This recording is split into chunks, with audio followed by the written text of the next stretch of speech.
Turi ku kibuga cya volleyball cya kaminuza ya Moriro hano mu mujyi wa Kakamega hamaze kubera umukino w'intoki wa volleyball wahuzaga ikipe ya Petit Seminaire Virgo Fidelis ndetse n'ikipe ya Makuta yo muri Kenya. Umukino urangiye ikipe ihagarariye u Rwanda itsinze amaseti 3-0. Iseti ya gatatu navuga ko ari yagoranye kuko yaje kurangira ari amanota 31 kuri 29 mu gihe abanyakenya ari nabo bayoboye igihe kirekire, ariko ku munota wa nyuma u Rwanda ruza kwegukana intsinzi. Kugeza kuri ubu ngubu mu mikino wenda twavuga yabaye uyu munsi nuko amakipe y'u Rwanda muri volleyball yegukanye intsinzi 2 muri 3 kugeza kuri ubu ngubu, mu gihe Philippe nayo ihagarariye u Rwanda mu bahungu iza gukina undi mukino. Ni mu gihe kandi kugeza kuri ubu ngubu muri amakipe 4 harimo amakipe 2 y'abakobwa n'amakipe 2 y'abahungu. Mu bakobwa hari Saint Aloys Rwamagana ndetse na Ecole Secondaire Saint Bernadette yo ya Kamonyi na amakipe 2 y'abakobwa, ndetse Neri na Petit Seminaire Virgo Fidelis mu bahungu nayo amakipe 4. Olivier, kugeza kuri ubu ngubu nkuko nari mbivuze uyu munsi byo wenda bavuga ko intsinzi zagerageje kuruta gutsindwa ukurikije uko amakipe amaze kwitwara kugeza ubu. Ishusho muri rusange urabona ubihagaze gute muri volleyball? Urebye muri volleyball uyu mwaka urabona ko harimo imbaraga, ndetse hari hagaragaye imikino u Rwanda rwakinnye ubona ko rufite imbaraga cyane ndetse ruri no kwitwara neza kuruta umwaka ushize. Ariko iyi ni imikino abakinnyi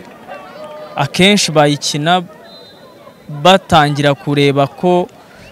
nukuvuga ngo batekereza ko bashobora no kuhita banava muri iyi mikino bahita babona ama equipe. So rero buri equipe yose zikomeye, buri gihugu cyose kiba cyarazanye ama equipe yacyo akomeye kugira ngo atware ibikombe, cyane cyane nka Kenya mu bahungu n'abakobwa ubona ko bamaze kugira urwego bashyiraho cyane cyane muri volleyball muri aka karere. Ariko ubona ko Abagande, Burundi ubushize bwari bwaje buhita butwara igikombe, ntabwo ndabubona wenda ngo mbone ishusho yabwo neza, ariko Kenya urabona ko ikomeye. Gusa ku ma equipe y'u Rwanda nihuse navuga ko nko kuri Philippe mu bahungu yagize ibyago ijya mu itsinda rikomeye, iza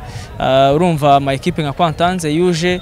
ukahita uza ugahura nayo, kandi ama equipe basanzwe akomeye cyane cyane ama equipe yo muri Kenya, ugahurana na Mugogo ya hano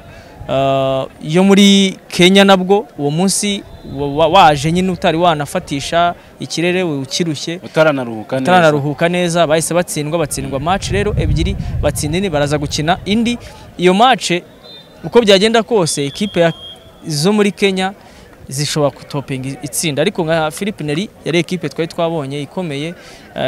ndetse yashoboraga kuba yanagira akazi kenshi yatanga, ariko gutsindwa izo match 2 kandi z'ama equipe urumva bo bahita bagutegura bakagupangira match 2 ishobora kugita zigukura mu irushanwa. Biragoye ko kuri Philippe bakomeza, ariko nko kuri Virgo Fidelis iyi match batsinze ni match batangiye ku iseti ya mbere ubona bihuta banatsinda, ariko equipe iza gukurira mu mukino itangira no kugenda igabanya ekari yari hagati yabo muri match, ndetse kugeza ubwo ku iseti ya nyuma bitabaje urumva amanota hafi 29 bari amanota menshi 28, 29 ko bayire 25 barazamuka 28 urumva match bayabaye tough cyane. Ariko kuri Virgo Fidelis navuga ko haracyarimo icyizere kuko ejo batsinzwe match 1, uyu munsi barongeye baratsinze, ubwo bivuze ngo muri match zigeze kuri 3 bamaze gukina batsinze 2 batsindwa 1, ntabwo ari bibi, baba bafite amahirwe. Mu bakobwa Saint Aloys nabonye yatsinzwe n'abakobwa muri Tanzania, byari nyine n'ubushize baratsinzwe, bisa nkaho ari equipe imaze kumenyera kudutsinda. Ariko nko kuri Saint Bernadette ho turabona ko harimo imbaraga, niyo equipe dushobora kwizera ko ishobora gusohoka mu itsinda. Ndebye amahirwe kuri Virgo Fidelis na Saint Bernadette birashoboka ko bagera mu mikino yo gukuranwamo cyase muri kimwe cya kabiri kirangiza. Waruvuze kuri amakipe uburyo ahagaze, ariko mijyanishe nanone na champion ya volleyball mu Rwanda ubona ko amakipe menshi navuga ngo akora ikinyeranyo araza kugendera cyane ku bakinnyi b'abanyamahanga, bamwe bavuye muri Kenya, bamwe bavuye muri Uganda. Uyu munsi kuba noneho amakipe yo mu Rwanda navuga ngo 100% ari abene gihugu noneho bakiri bato ari guhura n'aya makipe yo muri Kenya cyangwa muri Uganda, Tanzania n'ahandi, ibyo ngibyo ntibyaba bitanga cyangwa se bigaragaza ko ikizere cyo gutwara igikombe cyangwa kwikana umudari wa zahabu cyangwa sindi midari yose yikurikiye cyaba ari gike? Muri volleyball wenda abavorere baranyihanganira kubivuga, biragoye ko twatwara igikombe, gusa twahatana bakaba bagera muri kimwe cya kabiri, ariko igikombe ntabwo wagitwara kuko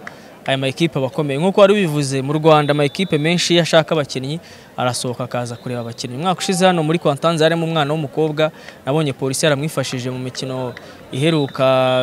kwa kundi ushobora nko gufata umukinnyi akagufasha mu irushanwa kandi uwo n'umwana wavuye hano muri FEASA ubanga abakinnyi bo babo bava hangaha ariko twebwe urebye uyu mwaka abakinnyi dufite kuri volleyball y'u Rwanda si babi ni beza pe birasaba ko Federation y'umukino wa volleyball mu Rwanda igira ubwo politiki hamye yo kugira ngo aba bana nibava hano babona aho bakomereza kuko ni domination turi kubona cyane y'abanyamahanga banakora itandukana muri championnat Rwanda nibyo amafaranga ariyongera ariko hakwiye kurebwa uburyo aba bana batajya baba nkaho nyine bashingiye ibitekerezo byabo ko hari umunyamahanga uzabarusha bango hakaba igitekerezo cy'uko ahubwo Kenya yo yakabaye nayiza kurwanira no kuba yatwara umukinnyi w'umunyamahanga ariko imukuye mu Rwanda bikamutwara muri championnat Rwanda ibyo nibyo byatuma navuga volleyball y'u Rwanda ikomera naho nidukomeza gushingira ko umukinnyi mwiza wese azava Uganda cyangwa Kenya cyangwa se ukaba wajya no mu bindi bihugu za Ghana bava muri Botswana za Cameroon aho rero biraza gusubiza inyuma tara nyinshi z'abanyarwanda kandi ahangaha twabonye ko nko wari bivuze nta bakinnyi b'abanyarwanda kandi ubona ko bafite taye banafite navuga na skills Serugo wenda nk'umutoza wabo araza kutubwira uko wabibona ariko nje mbona uyu mwaka pe volleyball bari bafite abakinnyi beza harabura nyine kubakurikirana no kumenya ngo uyu mukinnyi arabura iki kugira ngo tukimwongere nave hano muri FEASA urwego rariho ngo rusubire hasi muri volley yo mu Rwanda cyangwa se imbere muri championnat yaba muri D2 cyangwa se no muri iyi mikino y'abanyeshuri twaganire kandi na Sergo umutoza uri gukurikirana amakipe ahagarara Rwanda hano muri Kenya mu mikino ya FEASA by'umwihariko ku mukino wa volleyball atusangiza uko amaze kubona uko ari kwitwara ndetse n'icyo twayitegaho ni umukino mwiza kubera yuko nta kipe iri hano yoroshye amakipe hano ari hano yose arakomeye kubera ko yahagarariye ibihugu byabo cyane ko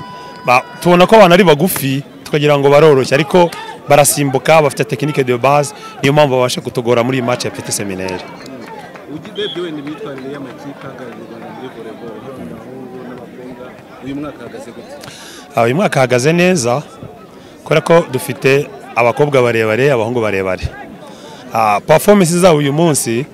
ku bahungu turacyasigaranye match nyinshi ku bakobwa Kamonyi imaze gutsindwa match imwe yatsinze ebyiri Saint Rose imaze gutsindwa match ebyiri ariko nabo biracyashoboka ko batsinze match zisigaye zose byose birashoboka tugeranyirize rero none urwego rwayo n'amakipe mumaze kubona hawe mwahuye ndetse n'umuteganya guhura urwego rwa volley yo mu Rwanda ruri hejuru buriya uretse Kenya mu bakobwa nibasha ko kutudomina kubera ko bafite taye bafite uburyo babiteguye neza ariko abahungu tubari hejuru ndetse n'abakobwa s'urwego rubi ugereranyije n'andi makipe uretse Kenya akenshi usanga wenda imikino yo mu y'intoki niyo amakipe mu Rwanda bavuga ngo atagitingamo kwitwara neza ugereranyije n'umupira w'amaguru cyangwa ahandi nini dore ko ari imikino twe tubasha kwitabiramo hari ikizere ko uyu mwaka wenda hari umudari wata mu Rwanda dufite ikizere mu mikino y'intoki ubwo ndavuga kuri volley kuko niho turi gufashanya twese dufite ikizere cyuko ikipe z'abahungu ndetse n'ikipe y'abakobwa ya SC Kamonyi dufite ikizere cyuko tuzitwara neza ndetse tukagera na finale wumvise ibyo Serugo amaze kutubwira kuri wowe ubona ko bishoboka ko ikipe y'u Rwanda yatwara igikombe cyangwa se ukurikije nuko amakipe amaze kwitwara kugeza ubu ngubu yego ndabona bishoboka amahirwe aracyahari kuko imikino mu matsinda ni myinshi ariko nk'umutoza buriya mukuru nawe afite uburyo ari kubona amakipe n'ubu ngubu tugiye kureba amakipe yo muri Uganda uburyo agomba kuyiga kugira ngo imikino ikurikira azayitsinde birasaba ko nta yindi match agomba gutsindwa niba yifuza gutwara igikombe ariko ngiye icyo nakitega nuko byibuze dushobora kubona ikipe imwe cyangwa abiri y'u Rwanda yageze muri kimwe cya kabiri kirangiza ariko igikombe cyo biracyagoranye kuko hano harandi ma equipe nabonye urwego rwayo kuyatsinda birashoboka ariko biragoye